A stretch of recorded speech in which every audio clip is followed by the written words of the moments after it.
agarang pagtugon. May malasakit at pag-aksyon. May dedikasyon.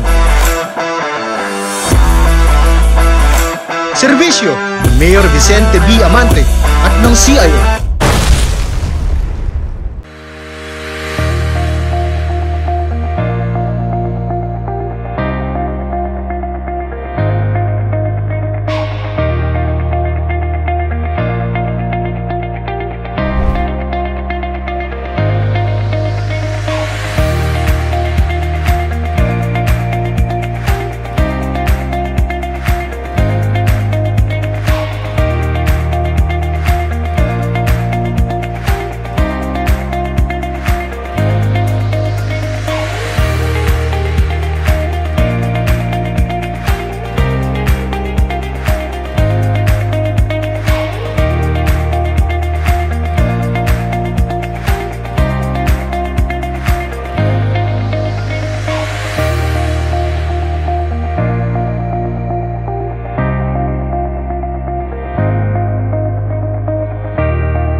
Magandang araw po at isang ligtas na araw sa atin lahat. Ako po si Margarita Vanessa T. Reyes, ang kasalukuyang CGA-DH1 ng CDRRMO San Pablo. Ang City Disaster Risk Reduction and Management Office na-establish ang ating CDRRMO San Pablo noong 2014. Alinsunod ito sa Republic Act 10121 na kung saan ito yung Act Strengthening the Philippine Disaster Risk Reduction and Management System sa Pilipinas. At bilang pagtugon sa Republic Act na ito, noong 2014 nga ay na-establish ang CDRRMO San Pablo. At ayon sa batas na ito, ang CDRRMO San Pablo ang in charge para mag-manage para sa anumang uri ng kalamidad, gawa man ito ng tao o ng kalikasan. Yung tinatawag natin na natural calamity and human-induced. So kung ano yung mga pangunahing tungkulin ng opisinang ito ay nahahati sa apat bilang paghahanda para masigurado ang kaligtasan ng bawat Sampableño sa anumang uri ng kalamidad. Nandiyan ang prevention and mitigation, preparedness, response, rehabilitation, and recovery. So pag sinabi natin prevention and mitigation, ito yung mga gawain na o activity na ginagawa upang masigurado na nakakapaghanda tayo para malesen kung hindi man tuluyang maiwasan na mayroong masasaktan kapag nagkakaroon ng kalamidad, gawa man ito nga ng kalikasan or ng tao.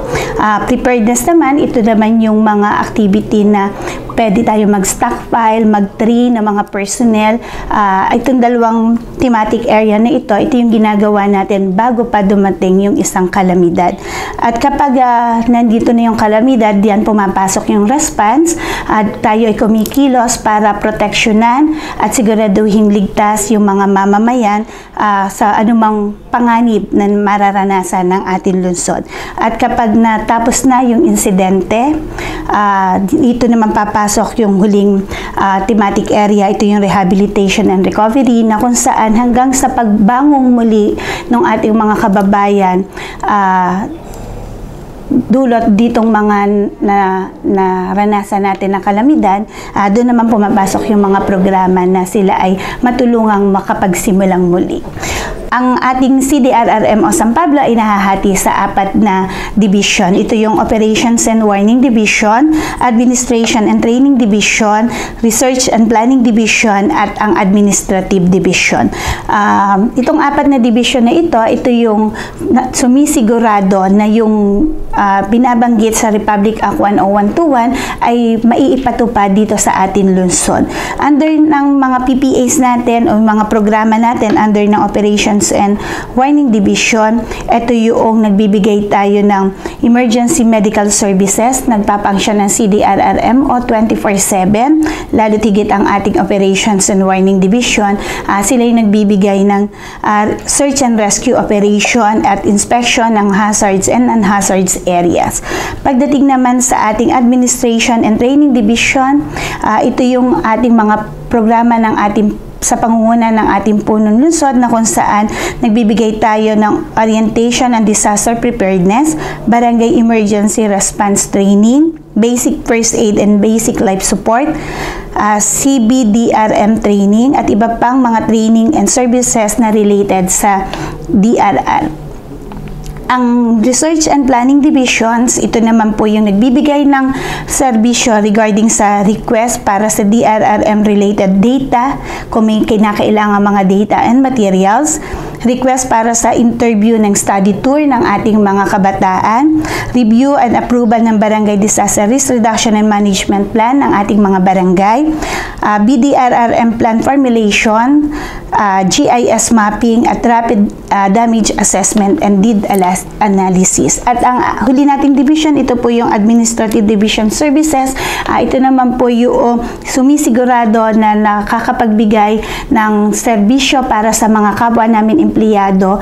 Ang CDRRMO San Pablo sa pangunguna po ng ating punong lungsod, Mayor Vicente Vic Amante, sa patnubay ng ating City Administrator Larry Amante, ay naglilingkod sa ating mga kababayan 24/7 upang siguraduhin po na kung hindi man tuluyang mawawala yung masasaktan o maaapektuhan ng kahit anong klase ng kalamidad, gawa man po ito ng tao o ng kalikasan, kami po ay maaari nilang makontak sa pamamagitan ng telephone number 800-0405 or 5490500. Ganun din po sa cell number namin na 0998-540-7171. Pwede rin po nilang i-follow ang aming pong Facebook account na CDRRMO San Pablo.